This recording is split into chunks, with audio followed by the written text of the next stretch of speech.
kami sa loob ng TJ Maxx. Kaso meron silang pang-music. Medyo matagal akong hindi nakapag-vlog, ilang days na. Dahil ako ay natataan. Ang cute ng mga jeans dito. Ito para sa mga toddlers. So ito 40. Tapos ito pa isa. 4-piece mix and match. You see that one? 17. Why are they So big. Isn't it? Yeah. Chocolate. So ito CK. Medyo mahal lang siya. Sale na siya $20. Ayan. Ay, hindi. 16 pala. Is this $16? Oh, that's good. So, That's for I think cute. it's just the same size as the other one. It's not. So ito yung isang chine-check namin. Ang cute niya. Tapos meron siyang kasamang purse. From $100 plus nasa $24.99 na lang siya. Ang cute. Mali sa kanya. Katerno din ang kanyang pants. Tapos ito 3-piece siya. Mura lang, $19.99. Maganda rin tong Nike pero mas gusto ko tong isang to. So ayan, tapos na kaming mamili sa TJ Maxx. Mamaya yung haul ko sa inyo yung mga napamili namin. Tapos kumuha din kami nito, crispy coconut rolls. Try natin.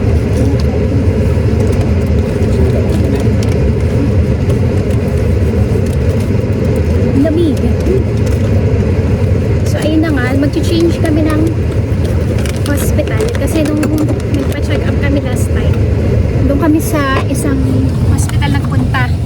Eh sabi ni Mister, nung time na kasi noon wala pa akong insurance. And then yung insurance ko, sabi ni Mister, they are not part of the one. HMO. Yun, so parang ganun. They say they are, but I don't believe them. Yun. So, at saka, dun sa hospital na yun, nung chinek ko, parang wala silang place para mga naka. Ililipat ka pa sa ibang hospital. So, parang inconvenient. Kaya naghanap kami ng ibang place or hospital na doon na rin ako makanganak. Kaya ayun, naghanap na kami. Kaso, ang kailangan is i-fax over nila yung aking documents from this hospital dun sa hospital na nilipatan namin.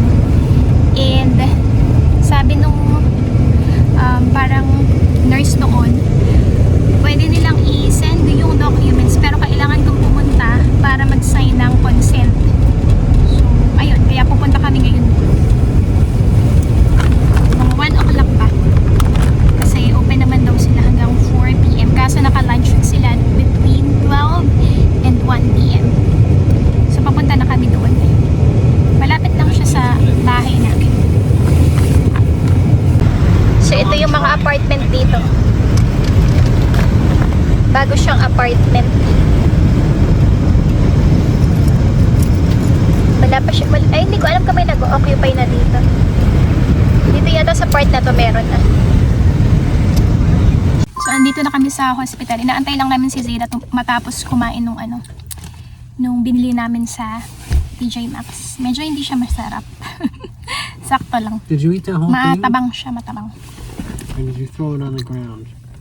Pero syempre kinokontrol ko yung pagkain ng mga matatamis dahil syempre tayo ay pregnant. Bawal ang sobrang tatamis. Pero dati naman nung buntis ako kay Zira, okay naman lahat. Hindi ako wala akong gestational diabetes. Tapos yung blood pressure ko is okay din. So yun, pasok na kami doon para mag-sign ng documents. So yun, pasok na tayo dito. Plastic, space, static, electricity. No, that it's not important. Si Mr. may sinasabi about static electricity. You don't see it because you sleep with the light on. Because see, it's gonna get It's little boy. the bed every time. Paano? It's like it's coming off the bed all night long. It's fixing it all night long. So it's like bioluminescence. It's very cold.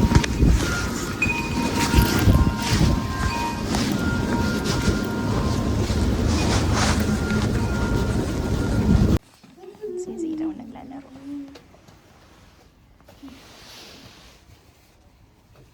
Baby, stop.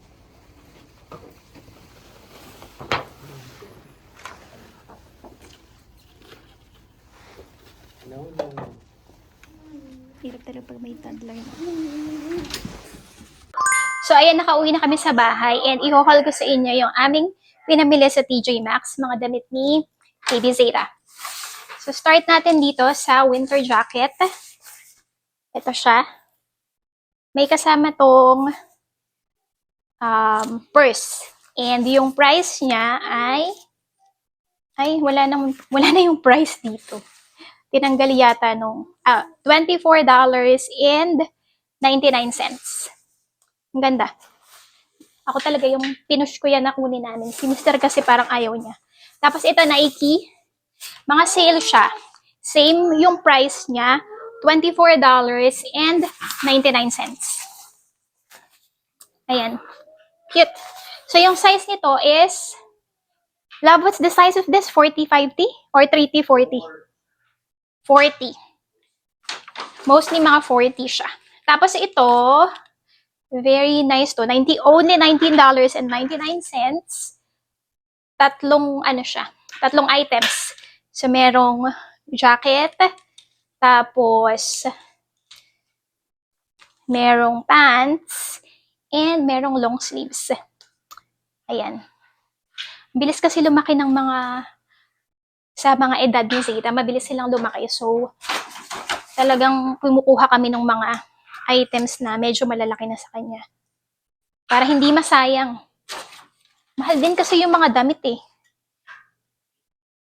And kung ang aking susunod na aming baby is baby girl day, papasa na lang sa kanya. Ito naman is Calvin Klein. So, ito siya. Fleece. And 40 ang size nito. And ang kanyang presyo ay $19.99 from $59.50. Diba? Ang laki ng ating na-save. And then this one. Pang sleepwear ni Zeta. This is $9.99. Si Hello Kitty. Ayan, medyo malaki pa to sa kanya, pero for sure in the coming months, magkakasya na sa kanya yan. Dahil nga si Zeta ay magto 2 years old na siya this coming April, 21st of April. And then, this one. Ito, very good deal kasi $9.99 siya. Ito siya. And may kasamang, hair tie. Ayan. So, yung total ng aming pinamili sa TJ Maxx ay $118.25. So, ilang items ito? 1, 2, 3, 4, 5, 6, 7. 7 items. Ay, 6 lang pala. 6 items. So, I think, reasonable yung kanyang price. So, ayun. Gustong-gusto ko talaga. Yung pinakang gusto ko dito is yung winter jacket na nung una is ayaw ko ni Mr. Siyempre, yung mga ganito, lalabhan ko muna siya. Kasi mahirap na. Diba, hindi natin alam kung sino-sino ba yung humawak niya. Lalo na ngayon na meron niyang stomach bug na highly contagious na kumakalat. But, kaya importante na labhan muna ito. So, yan, i-put away ko muna ito and see you later. So, yan si Mr. Nagluluto na naman siya ng ribs. Ngayon is medyo okay na yung aking pang-amoy sa mga niluluto niyang steak at ribs.